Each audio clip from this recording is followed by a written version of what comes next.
This move immediately stakes a claim in the center, opening diagonals for the queen and bishop and preparing to develop minor pieces.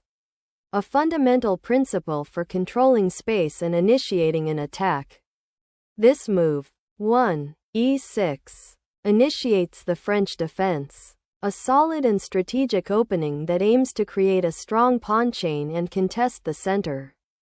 Though it often leads to closed positions and requires careful maneuvering to activate pieces. Developing the knight to c3 supports the pawn on e4 and prepares to control central squares, often leading to a transposition into the queen's gambit or the French defense systems.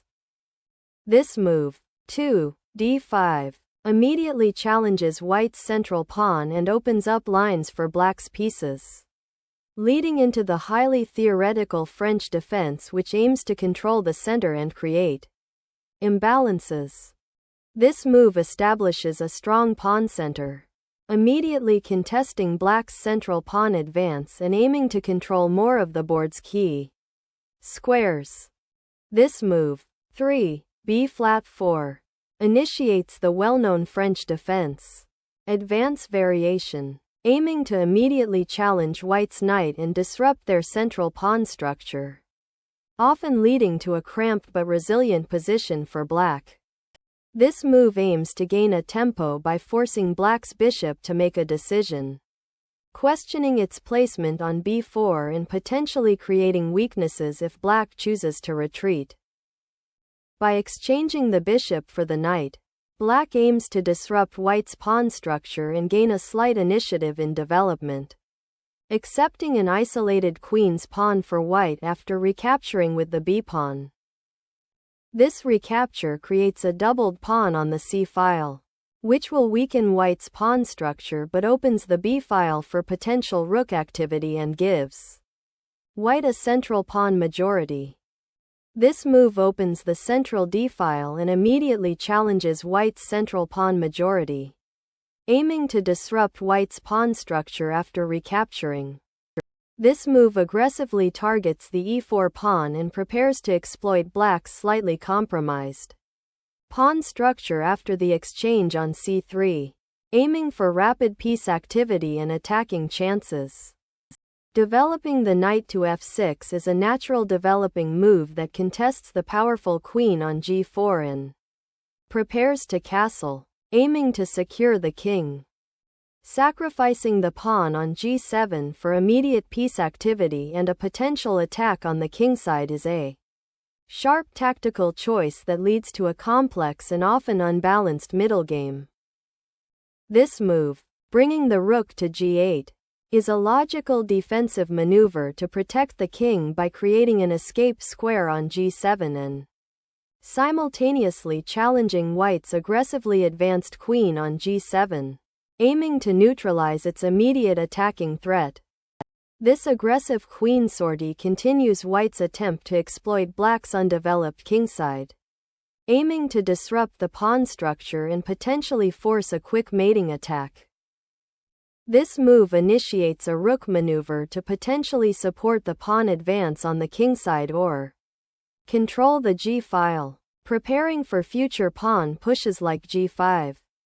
This move centralizes the queen, preparing to challenge black's rook on g6 and potentially exploit the weakened kingside pawn structure.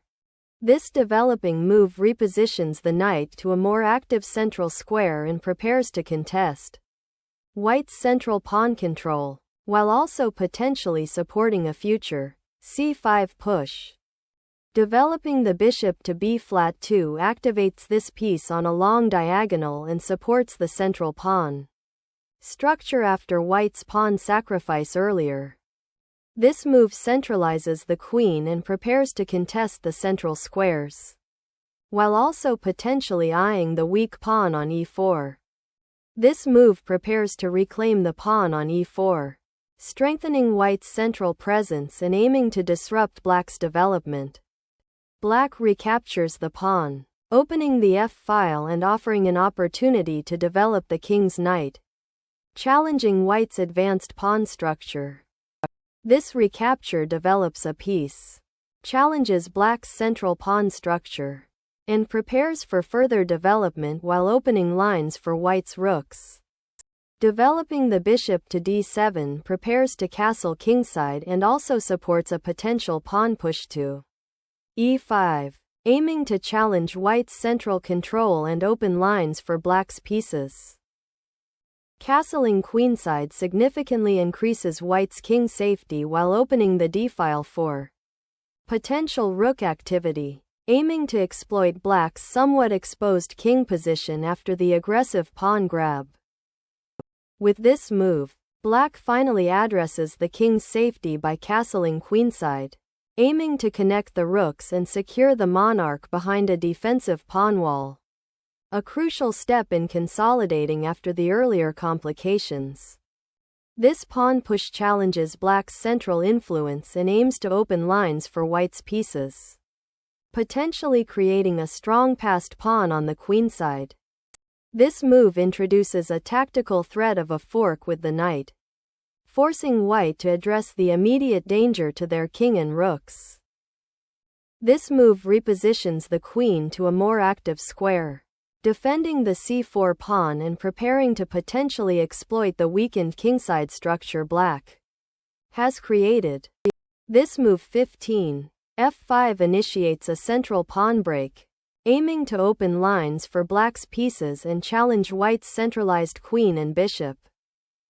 This move *d5** sacrifices a pawn to open lines and exploit the uncastled king and exposed knight.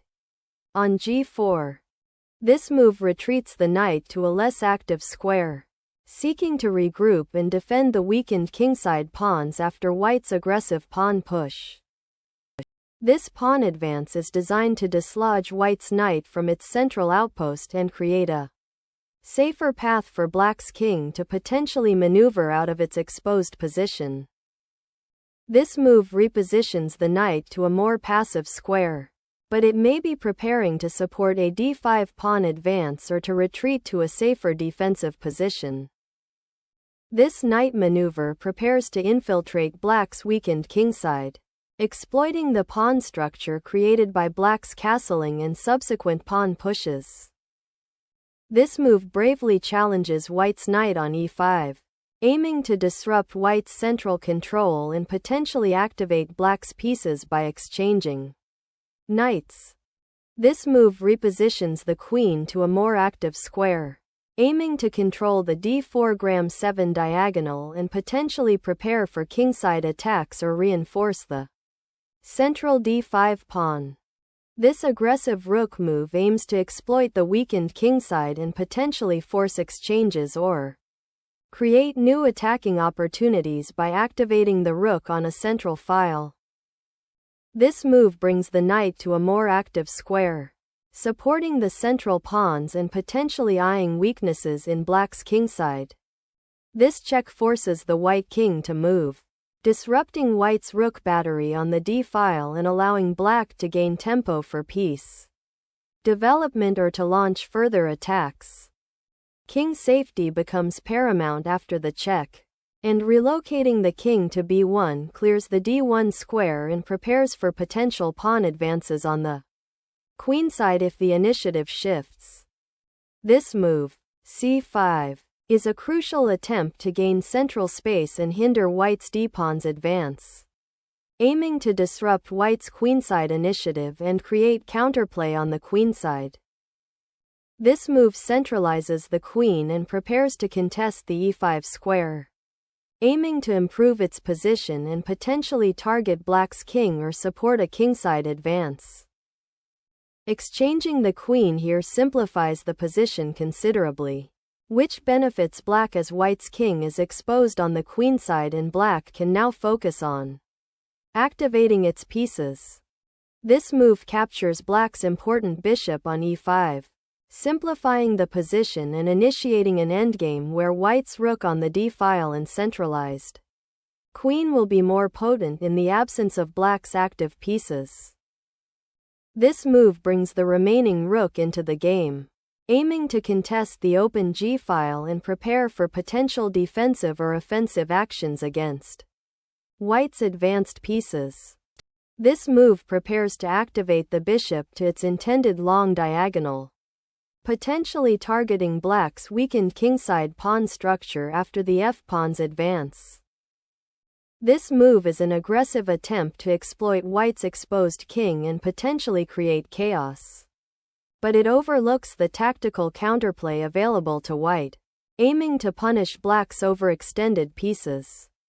This exchange removes the active black bishop and opens the d-file, which could become a crucial avenue for white's rook once the central pawns are cleared.